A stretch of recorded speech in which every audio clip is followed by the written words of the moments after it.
চারিদিকে দেখি কেক আর putting, cake আর putting, 100 টাকা পিস পুটিং। তা ভাবলাম যে আমিও বাসায় বানিয়ে ফেললাম, যে সবাই পুটিং খাচ্ছে, যে ভাইরাল কোথায়, আসলে কোথায় যে ভাইরাল এটা আমি নিজেও জানি না, শুধু ভিডিওতে দেখি।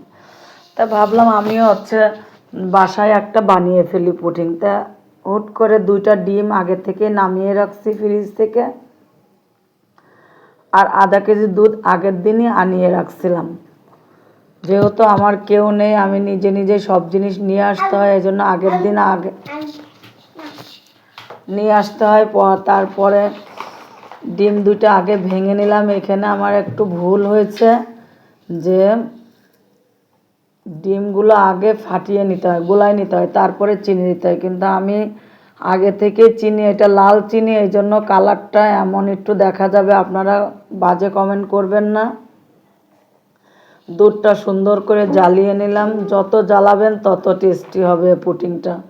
যাক, এদিকে সুন্দর করে একটা চামিচ দিয়ে, আমার হ্যাং বেটার আছে কিন্তু নামাইতে আলিশ মতো লাগলো, তাই আমি নামাই নাই, চামিচ দিয়ে করে নিলাম।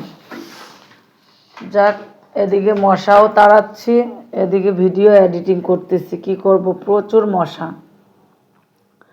এদিকে দুধটা ভালো করে জ্বালিয়ে আগে ঠান্ডা করে নিতে হবে, কারণ গরম দুধের ভিতরে তো আর ডিম দিলে তো সমস্যা, তাই দুধটা সুন্দর করে আগে জ্বালিয়ে নিলাম। নেওয়ার পরে এবার যে ডিম আর চিনি একসাথে করে